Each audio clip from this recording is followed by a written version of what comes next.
नमस्कार मैत्रिणींनो, मी सुद्धा तुमचे सुखद स्वाद या माझ्या रेसिपी चॅनलवर स्वागत आहे। आज आपण बघणार आहोत खेकडा भजी। आज आता पहिले आपण इथे खेकडा भजीसाठी कांदा कसा कट करायचा ते आपण बघू। आपण इथे आता कांदा स्वच्छ करून घेतलेला आहे। तर बघू शकता मी कसा कापते इथे कांदा बघा। असा पातळ कांदा कापायचा आहे। आपण खेकडा भजी करणार आहोत, त्यासाठी आपण हा असा कांदा कापून घ्यायचा इथे।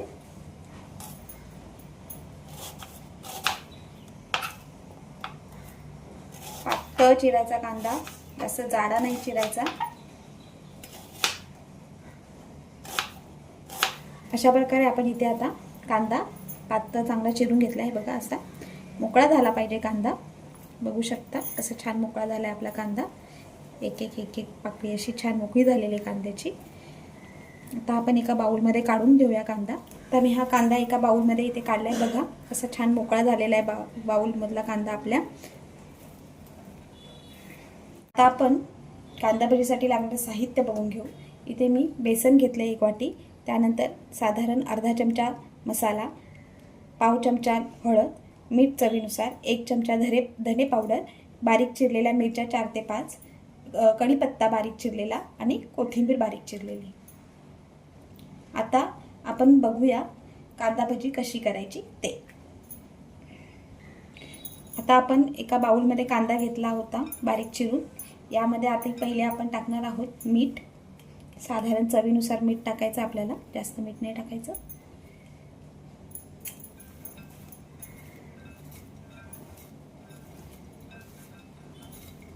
मीठ पहिले छान कांद्याला लावून घेऊ। आता मीठ कांद्याला लावून घेतलंय, त्यामध्ये आता आपण टाकणार आहोत थोडी हळद। साधारण पाव चमचा हळद मी टाकते इथे। त्यानंतर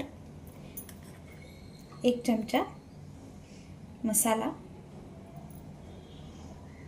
पहिले आता हे छान लावून घेऊया कांद्याला। आता त्याला आपण हा जे कांद्याला लावून घेतला आपण मीठ, मसाला, हळद, हे साधारण एक 10 मिनिटांसाठी आपण रेस्ट व्हायला ठेवून देणार आहोत। 10 मिनिटांसाठी आपण कांद्याला रेस्ट व्हायला ठेवून देऊया। 10 मिनिटं झाली आहेत, बघूया। कांदा असा छान मऊ झालाय मस्त। कांद्याला पाणी पण सुटलेलं आहे थोडंसं। आता आपण टाकणार आहोत बारीक चिरलेला कढीपत्ता आपण टाकणार आहोत। त्यानंतर इथे मी बारीक मिरच्या चिरून ठेवल्या होत्या त्या टाकणार आहे मी। त्यानंतर साधारण 1 चमचा धने पावडर टाकणार आहे। धने पावडर टाकायची, मस्त स्वाद येतो खाताना। आणि बारीक चिरलेली कोथिंबीर इथे मी टाकते। मिक्स करून घेऊ सगळं। त्यानंतर मी आता इथे बेसन टाकते। थोडं थोडं टाकूया बेसन, सगळं एकदम नाही टाकायचं।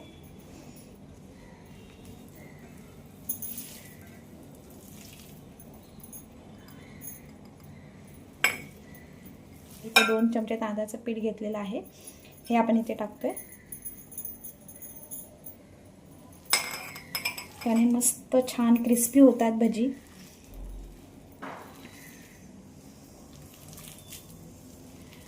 जास्त पण पीठ नाही लागलं पाहिजे, नाहीतर मग क्रिस्पी होणार नाहीत भजी, म्हणून आपण जास्त पण नाही वापरायचं पीठ।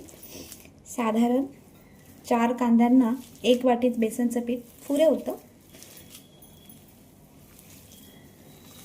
बघू शकता आता इथे कांदा पण आपल्याला दिसतोय, कांदा सुद्धा दिसला पाहिजे।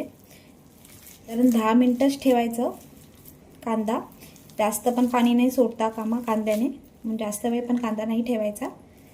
10 मिनिटांनी कांद्यामध्ये पीठ टाकून भजी तळायला घ्यायची, नाहीतर मग भजी क्रिस्पी होणार नाहीत आणि जास्त पीठच लागेल तोंडाला।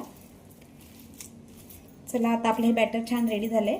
आता आपण तळायला घेऊया कांदा भजी। गॅसवरती आपण कढई ठेवली आहे, तेल तापायला ठेवलेलं आहे कढईमध्ये। तेल छान तापलं की आपण भजी सोडूया। तेल छान गरम झालंय मस्त। आता आपण यामध्ये भज्या सोडूया।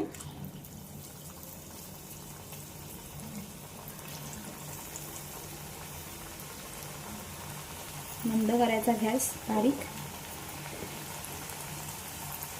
मध्यम आचेवरती भज्या तळायच्या. जास्त फास्ट गॅस नाही ठेवायचा भज्या तळताना, तरच त्या क्रिस्पी होणार, अदरवाईज त्या क्रिस्पी होणार नाही.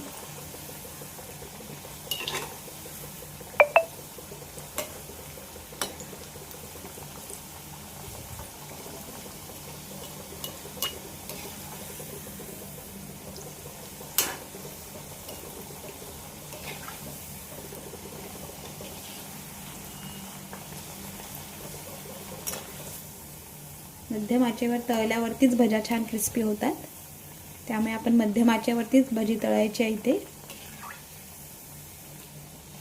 असा गोल्डन ब्राउनिश छान असा मस्त कलर आला पाहिजे.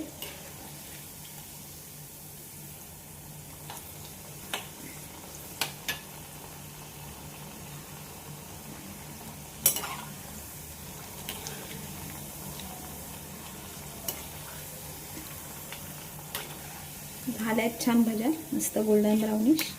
आता आपण यांना काढून घेऊया. इथे तेल नितळून घ्यायचं छान, नाहीतर मग तेलकट होतील त्या.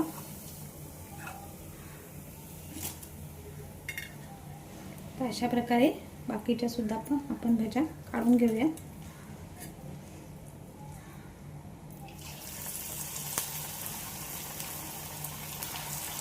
भज्या टाकताना तेल छान गरम पाहिजे.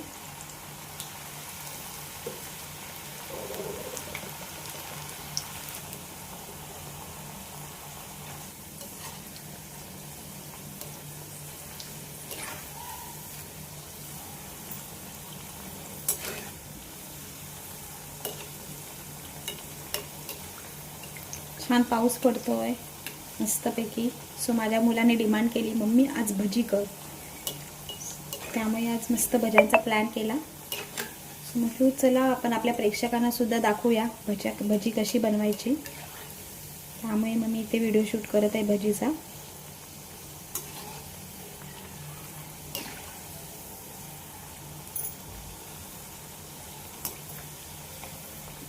बारीक पण जास्त गॅस नाही ठेवायचा, मग भजी तेलकट होते. मध्यम आचेवर ठेवायचा गॅस, जेणेकरून आपली भजी तेलकट पण होणार नाही, छान क्रिस्पी सुद्धा होईल आणि आतून सुद्धा छान भाजली जाईल.